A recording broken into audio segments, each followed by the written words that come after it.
اچھا، یہ میں آپ کو باقاعدہ ایک جو میں نے تفصیلی ویڈیو اس ٹاپک پہ ریکارڈ کروائی تھی نا، وہ میں نے ریکارڈ کروائی تھی آج سے 12 سال پہلے، 30 جون 2012 کو. ڈیٹ بھی میں آپ کو بتا رہا ہوں. مسئلہ 43، وسیلہ اور توسل کے صحیح احکام و مسائل. جب سورۃ المائدہ کی آیت نمبر 35 آئی تھی نا وسیلہ سے متعلق، اس کے کانٹیکسٹ میں نے تفصیلی گفتگو کی تھی، آلموسٹ کوئی 1.5 گھنٹے کی. اس میں نے 5 شرعی وسیلے بتائے تھے جو مشروع ہیں، اللہ کے محبوب صلی اللہ علیہ وآلہ وسلم نے تعلیم فرمایا. ان میں چوتھے نمبر پہ جو میں نے وسیلہ ذکر کیا تھا وہ اللہ کے محبوب صلی اللہ علیہ وآلہ وسلم کے تبرکات کا وسیلہ تھا، اور اس میں نے کافی ساری احادیث بیان کی تھی. آج انشاءاللہ تعالی میں ان احادیث کو ریپیٹ کر دوں گا تاکہ دوبارہ سے ویڈیو ریکارڈنگ میں آ جائے. اور اس کے بعد ڈاکٹر اشرف جلالی صاحب کے اوپر توبہ کرنا واجب ہے، کیونکہ یہ میں آج ریکارڈنگ نہیں کروا رہا ہوں، میں نے ڈیٹ بھی بتا دی ہے. یوٹیوب پہ جائیں، 43 مسئلہ لکھیں، وہ ویڈیو کھل جائے گی. اگر یہ باتیں میں نے اس میں نہ کی ہوں تو میں مجرم ہوں. اب اس شخص سے پوچھیں کہ تو نے خود سے میرے بارے میں کیسے ازیوم کر لیا کہ میں ان چیزوں کو نہیں مانتا. اور ہمارے اکثر مخالفین، خواہ وہ فرقوں کے مولوی ہوں یا موٹیویشنل سپیکر ہوں یا مولویوں کے فرنٹ مین ہوں، وہ خود سے نا میری طرف کوئی جملہ منسوب کرتے ہیں، آدھی میری بات پکڑتے ہیں، آدھا اس میں خود سے ایڈ کر کے نا ایک پہلے ڈاکٹرین بناتے ہیں، اس کے بعد اس کو جواب دینا شروع کر دیتے ہیں، حالانکہ میرا وہ نظر ہی نہیں ہوتا. یہ اکثر لاہور کا جو چھوٹو مولوی ہے وہ خود سے چیزیں بناتا ہے اور پھر جواب دیتا ہے اپنا علم جھاڑنے کے لیے. اسی طریقے سے باقیوں کو میں نے دیکھا ہے. اس لیے میں اپنے اسٹوڈنٹس کو بھی وارن کروں گا کہ ہمارے عقائد و نظریات کو ان چھوٹے کلپس یا ان کی کہی ہوئی باتوں سے نہ آپ سمجھیں، بلکہ جو ہم بات کر رہے ہیں اس کے ذریعے سمجھیں. اس طرح تو آپ کسی کے اوپر بھی کوئی جھوٹ منسوب کر سکتے ہیں. اب یہ اتنا ذمہ دار شخص ہے ڈاکٹر اشرف آصف جلالی، اسے وہ امام جلالی کہتے ہیں. جس طرح امام احمد بریلوی، تو اگلا نمبر اسی کا لگایا ہوا انہوں نے، بیچ میں ایک شاہ احمد نورانی صاحب.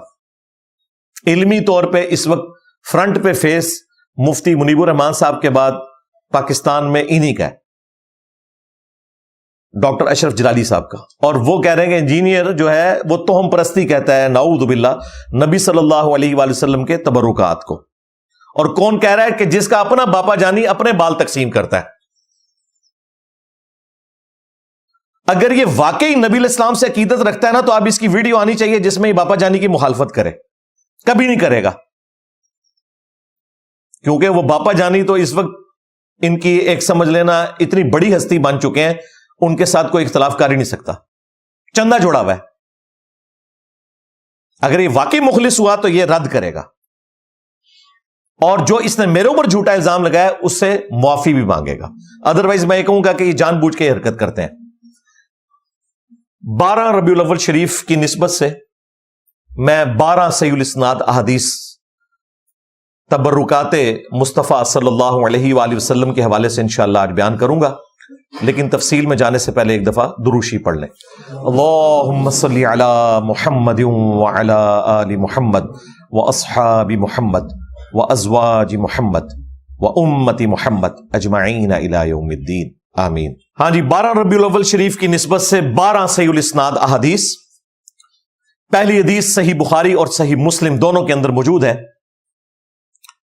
کہ اللہ کے محبوب صلی اللہ علیہ وآلہ وسلم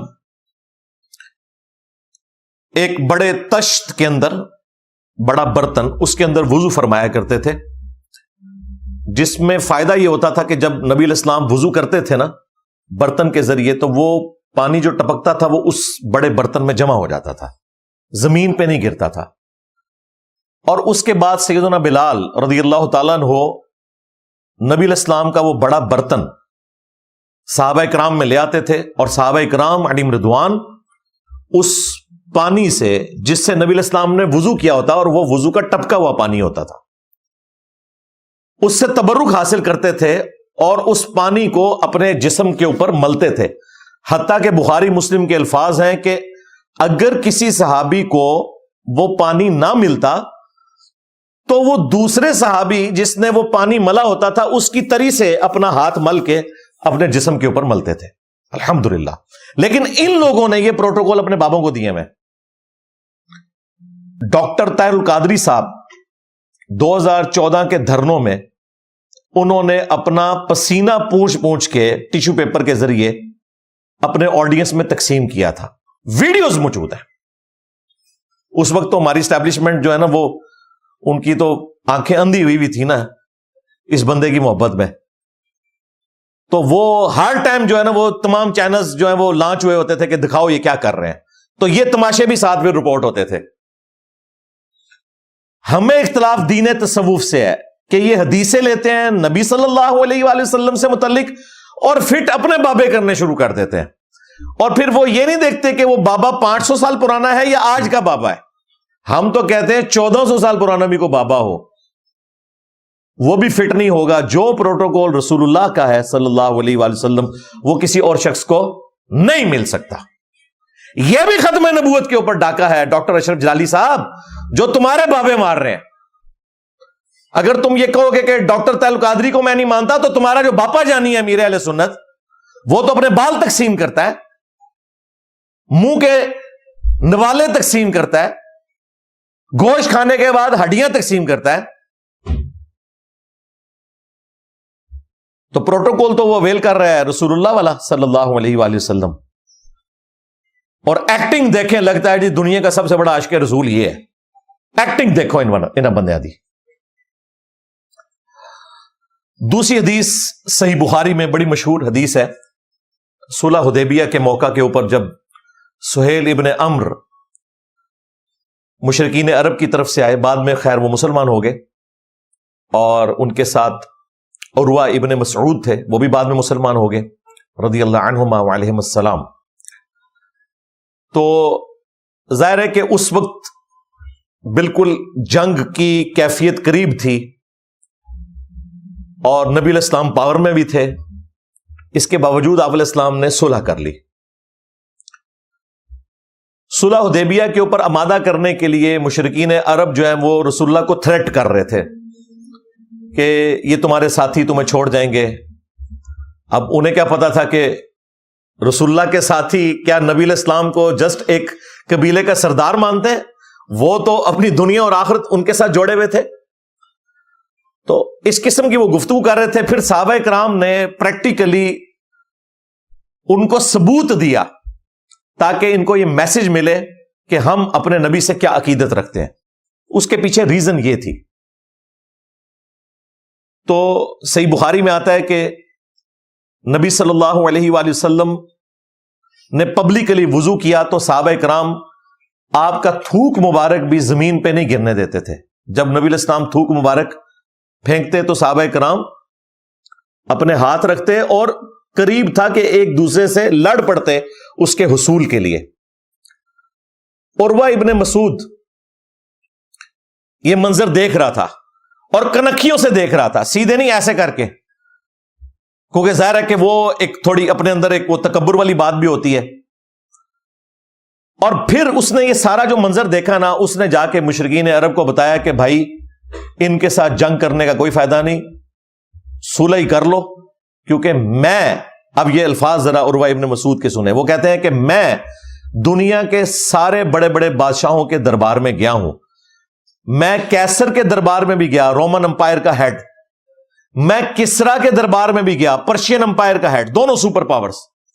میں نجاشی کے دربار میں بھی گیا, لیکن میں نے کسی بھی دربار میں درباریوں کو اپنے بادشاہ کی وہ رسپیکٹ کرتے ہوئے نہیں دیکھا جو رسول اللہ کے ساتھی ان کی رسپیکٹ کرتے ہیں صلی اللہ علیہ وآلہ وسلم. اللہ کی قسم جب وہ وضو کرتے ہیں تو وہ ان کا تھوک مبارک بھی زمین پہ گرنے نہیں دیتے, بلکہ اپنے ہاتھوں پر لیتے ہیں اور اپنے جسم پہ ملتے ہیں. وضو کا پانی نیچے زمین پر گرنے نہیں دیتے, اپنے ہاتھوں پر لیتے ہیں اور اپنے جسم پہ ملتے ہیں, اور اگر کسی کو نہ ملے تو وہ دوسرے سے اس کی تراوٹ لے کے اپنے جسم کے اوپر ملتا ہے. اور اللہ کی قسم جب وہ کوئی حکم دیتے ہیں تو وہ فوراً آپ صلی اللہ علیہ وآلہ وسلم کے حکم کو بجا لاتے ہیں. اور اللہ کی قسم وہ اپنے پیغمبر کی ایسی تعظیم کرتے ہیں کہ وہ نگاہ اٹھا کر بھی ان کی طرف نہیں دیکھتے. یہ آپ کو پتا، یہ بڑی حیران کن بات میں آپ کو بتا رہا ہوں. یہاں تو لوگ کہتے ہیں ہم ہر وقت حضور کو دیکھتے رہتے ہیں. صحابہ کرام نبی الاسلام کی طرف ٹک ٹکی باندھ کے نہیں دیکھا کرتے تھے، دیکھ ہی نہیں سکتے تھے، تاب ہی نہیں لا سکتے تھے، اور احترام بھی کرتے تھے، ہمیشہ نظریں جھکا کے بیٹھتے تھے. اور یہ عروہ نے دیکھا تو پھر اس نے مشرکین عرب کو کہا کہ تم اس شخص کے خون کے پیاسے ہو کہ جس کے اصحاب جو ہیں اس کا وضو کا پانی نیچے نہیں گرنے دیتے، وہ اسے نقصان پہنچانے دیں گے؟ تو بہتر یہ کہ صلح کر لو، اور پھر صلح حدیبیہ ہوگی. تیسری حدیث صحیح مسلم میں ہے. انس بن مالک کہتے ہیں کہ نبی صلی اللہ علیہ وآلہ وسلم جب فجر کی نماز پڑھ کر فارغ ہوتے تو اہل مدینہ اپنے غلاموں کو، خادموں کو مسجد میں بھیج دیتے پانی کے برتن دے کر. اور خواہش کیا ہوتی تھی کہ نبی علیہ السلام ہر شخص کے برتن میں اپنا ہاتھ ایک دفعہ صرف داخل کرتے، اور لوگ لائنوں میں کھڑے ہوئے ہوتے تھے مسجد نبوی شریف میں. نبی علیہ السلام ایک ایک برتن میں اپنا ہاتھ داخل کرتے جاتے. اور انس بن مالک کہتے ہیں کہ نبی علیہ السلام کا اخلاق ایسا تھا کہ سخت سردیوں میں جب پانی کو ہاتھ لگانا بھی مشکل ہوتا تھا، نبی علیہ السلام سردیوں میں بھی ان تمام برتنوں میں اپنا ہاتھ ڈالا کرتے تھے. یعنی آپ کی شفقت تھی. لوگ ٹھنڈے پانی سے وضو کرتے ہوئے تردد کا شکار ہوتے ہیں، اور یہ تو کوئی کام بھی کرنے والا نہیں تھا، لیکن نبی علیہ السلام اپنے غلاموں کا اتنا خیال رکھتے تھے کہ سردیوں میں بھی اگر 100 بندے برتن لے کے کھڑے ہیں تو 100 کے 100 برتنوں میں آپ ذرا امیجن کریں ہاتھ ڈالا کرتے تھے تاکہ ان کو برکت ملے. لیکن آپ علیہ السلام نے کبھی ان کو گلا شکوہ نہیں کیا اس حوالے سے کہ سردیوں میں تو پانی نہ لایا کرو، ایک باری گرمیوں میں جمع کر کے رکھ لو. تو یہ صحابہ کرام کی عادت تھی کہ وہ نبی علیہ السلام کے مبارک ہاتھوں سے فیض حاصل کیا کرتے تھے پانی کے ذریعے. چوتھی حدیث بھی صحیح مسلم میں ہے. اسماء بنت ابی بکر جو سیدہ عائشہ کی بڑی بہن ہے، انہوں نے ام عائشہ سے نبی علیہ السلام کا ایک کرتا لے لیا تھا ان کی وفات کے بعد ان کے گھر والوں سے. کسروانی تیالسی، کالا جبہ. بعض لوگ ہماری لائف سٹریم میں بھی پوچھ رہے ہوتے ہیں اس میں کالے کے الفاظ نہیں ہے. بھئی سندھی اجرک کو ریڈ کہنے کی ضرورت نہیں ہے، سندھی اجرک ریڈ ہی ہوتی ہے. کسروانی تیالسی پرشین امپائر کا کالا جبہ، کسرا کا، وہ کالے رنگ کا ہی ہوتا تھا. وہ نبی علیہ السلام کو گفٹ ملا ہوا تھا جس کے اوپر گوٹ بھی ریشم کی تھی، اور وہ آپ صلی اللہ علیہ وآلہ وسلم پہنا کرتے تھے. اور اسماء بنت ابی بکر کہتی ہیں کہ ہم اس کا دھون مریضوں کو شفا کے لیے دیتے ہیں، یعنی اس کو دھو کر اس کے پانی سے شفا حاصل کرتے ہیں. یعنی صحابہ کرام علیہم رضوان نبی علیہ السلام کے کرتا مبارک کے دھون کو اپنے لیے شفا سمجھتے تھے. اور ان کے بابے کیا کرتے ہیں؟ وہ کہتے ہیں جی وہ محمود غزنوی کو فتح نہیں ہو رہی تھی، تذکرۃ الاولیاء میں فرید الدین عطار نے لکھا، تو محمود غزنوی کے پاس ایک جبہ تھا جو ابو الحسن خرقانی کا دیا ہوا تھا، اور ان کی وصیت تھی کہ کبھی مشکل وقت آئے تو اس کے وسیلے سے دعا کرنا. اس نے دعا کی تو فتح ہو گئی. رات کو بابا جی خواب میں آئے اور بڑے غصے میں، اور کہا کہ تو نے میرے جبے کی اتنی کم قیمت لگائی ہے. اور یہ نہ سمجھے یہ کوئی ہم کہانیاں بیان کر رہے ہیں، ان کے نزدیک تو یہ سمجھ لے قرآن و حدیث ہے، فرید الدین عطار لکھ رہا ہے. اور پیر اجمل قادری وہ جو معصوم سی شکل بنا کے رونو والا میوزک چلا کے تو جعلی واقعات بیان کر رہا ہوتا ہے، اس نے بھی یہ بیان کیا ہوا ہے واقعہ. حضرت ابو الحسن خرقانی ایک بزرگ گزرے ہیں، یہ حضرت باعزید بستامی کے سجادہ نشین تھے. اتنے بڑے آدمی تھے، اپنا جبہ دیا محمود غزنوی کو، جب مشکل آئی تو دعا مانگنا آگے رکھ کے اللہ فتح دے دے گا. تو محمود کہتے ہیں جب سومناتھ کے مندر نہیں فتح ہو رہے تھے تو میں نے بابے کا جبہ سامنے رکھ کے دعا کی تو اللہ نے مجھے فتح دے دی. کہتے ہیں بابا جی رات خواب میں ملے تو کہنے لگے تو نے کیا قیمت ڈالی میرے جبے کی؟ کہا حضور کیا مطلب؟ فرمانے لگے تو میرا جبہ سامنے رکھ کے دعا کرتا کہ یا اللہ ہندوستان کے سارے کافر مسلمان ہو جائیں تو اللہ نے توفیق ایمان دے دینی. یہ تو نے کیا دعا مانگی ہے کہ تو نے تو بڑی کم قیمت لگائی میرے کرتے کی. اگر تو دعا کرتا نا کہ اس سرزمین میں کوئی کافر نہ رہے تو سارے لوگ ہی مسلمان ہو جاتے ہیں۔ دیکھیں اللہ کے نبی علیہ السلام کے کرتا مبارک کو دیکھ کر، آپ کے چہرے اقدس کو دیکھ کر تو ابو جہل نے، ابو لہب نے کلمہ نہیں پڑھا، لیکن ان کے بابے کے کرتے سے ساروں نے مسلمان ہو جانا تھا۔ کہانی دیکھیں۔ اور صحابہ کرام علیہم رضوان نبی علیہ السلام کا کرتا مبارک جنگ قاسیہ اور یرموک میں تو نہیں لے کے گئے ساتھ، وہاں تو مسلمانوں نے قربانی دی ہے، ایفرٹ پٹ کی ہے، ہزاروں شہادتیں ہوئی ہیں، پھر اللہ تعالیٰ نے فتح دی ہے۔ حالانکہ وہ کرتا مبارک لے کے بھی جایا جا سکتا تھا، اس سے فیض بھی حاصل کیا جا سکتا تھا، اور انہوں نے تو اپنے بابوں کے کرتے رکھے ہوئے آگے۔ یہ ہمیں اختلاف ہے کہ تم لوگ حدیثیں تو لیتے ہو بخاری مسلم سے، فٹ بابے کرتے ہو اپنے۔ ہمیں اختلاف یہ ہے کہ تم لوگوں نے بابوں کو اللہ کے نبی علیہ السلام کے مقابلے پر کھڑا کر دیا۔ اب مجھے بتائیں، جب یہ تم حرکت کرو گے تو پھر میں یہ کہنے میں حق بجانب ہوں نا کہ میرا نبی سا ہے ہی کوئی نہیں، تیرے بابے تے شاہ ہی کوئی نہیں۔ خود بھی یہ کہتے ہیں جی گستاخ رسول ہوئے تھے وہ جناب، اینج تے اونج تے اونج، گستاخ تو انہوں نے ڈکلیئر کروا دیا ان کو خود۔ تو اختلاف اس وقت شروع ہوتا ہے جب تم نبی علیہ السلام کی بنیاد کے اوپر اپنے بابوں کو کلیم کرتے ہو۔ 5ویں حدیث صحیح بخاری سے، ام سلمہ ہماری ماں جو بالکل اینڈ پہ فوت ہوئی واقعہ کربلا کے بھی بعد، یہ امہات المومنین علیہم السلام اجمعین میں سے سب سے آخر میں فوت ہونے والی ہماری ماں ہے۔ ان کے پاس نبی علیہ السلام کے چند بال مبارک تھے جو انہوں نے چاندی کی ایک ڈبیا میں سنبھال کے رکھے ہوئے تھے، اور اہل علاقہ میں سے اگر کوئی بیمار ہو جاتا یا کسی کو نظر لگ جاتی تو وہ اپنا پانی کا برتن بھیجتا، تو سیدہ ام سلمہ سلام اللہ علیہا وہ بال مبارک نکال کے اس میں وہ گھول دیتی، اور لوگ جب اسے پیتے تو شفا ہو جاتی۔ یہ نبی علیہ السلام کے بال مبارک کی بات کر رہا ہوں، اور یہ بال مبارک اس کے تقسیم کر رہے ہیں باپا جانی کے، الیاس قادری صاحب کے۔ نال میں تو چونڈی وڈنی ہے، کیونکہ اس نے کہا ہے کہ یہ وہ اہل سنت کے عقیدے ہیں جن کو آج کل بریلویت کے نام سے جانا جاتا ہے۔ بریلویت اہل سنت نہیں ہے، بریلویت دین تصوف ہے۔ اہل سنت یہ ہے جو ہم بیان کر رہے ہیں۔ نام ان کے دیکھیں انہوں نے کیا رکھے ہوئے ہیں جی، ہم جو ہیں وہ پہچان کے لیے انڈیا کے شہر کا نام ساتھ لگا رہے ہیں، بریلی یا دیوبند کا، ادروائز ہم تو اہل سنت ہیں۔ بھائی چیک کر لیتے ہیں اہل سنت کی مین سٹریم کی کتابیں کون سی ہیں قرآن کے بعد؟ بخاری اور مسلم۔ بخاری مسلم کھول کے دیکھ لیتے ہیں کون جو ہے وہ اس طریقے پہ نماز پڑھ رہا ہے جو بخاری مسلم میں لکھا ہوا ہے، یعنی کہ رکوع میں جاتے وقت اور رکوع سے اٹھتے وقت رفع الیدین کرنا، اور کون قادیانیوں کے طریقے پہ نماز پڑھ رہا ہے جی، حنفی بریلوی، حنفی دیوبندی، حنفی قادیانی۔ قادیانی فقہ میں حنفی ہے اور بغیر رفع الیدین کے نماز پڑھتے ہیں۔ تمہاری نماز قادیانیوں والی ہے، اپنے آپ کو سنی کہتے ہو، نام بیچ رہے ہو اہل سنت کا۔ اور سب سے بڑی بات، تمہارے جو عبد القادر جیلانی جن کے نام کے اوپر تم 11ویں کھا رہے ہو، اور جنہیں بریلوی اور دیوبندی دونوں غوث اعظم کہتے ہیں، اور وہ ایک دھوبی والا جھوٹا واقعہ انہوں نے مشہور کیا ہوا ہے، امداد اللہ مہاجر مکی نے بھی لکھا، جو دونوں کا ابا تھا بریلویوں اور دیوبندیوں کا، غوث پاک کا دھوبی۔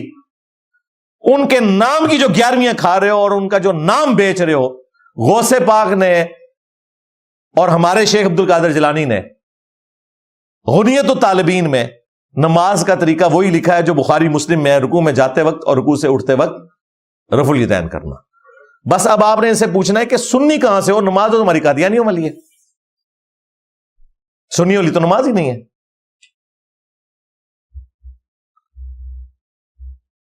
چھٹی حدیث صحیح بخاری اور صحیح مسلم دونوں کے اندر موجود ہے کہ اللہ کے محبوب صلی اللہ علیہ وآلہ وسلم نے حجۃ الوداع کے موقع پر جب حلق کروایا، یعنی اپنے سر کے بال منڈوائے، تو آپ نے اپنے مبارک بال سیدنا ابو طلحہ کو دیے جو حضرت انس بن مالک کے باپ لگتے تھے، کیونکہ ان کی والدہ کے ساتھ انہوں نے نکاح کر لیا ہوا تھا، ام سلیم کے ساتھ۔ ابو طلحہ کو دیے اور کہا کہ ان کو صحابہ کرام میں تبرکن تقسیم کر دو۔ اسی وجہ سے یہ بال مبارک پھر آگے چلے ہیں۔ لیکن وثوق کے ساتھ آج کسی کے پاس کوئی بال ہے، ہم کہہ نہیں سکتے کہ یہ نبی علیہ السلام کے بال مبارک ہیں،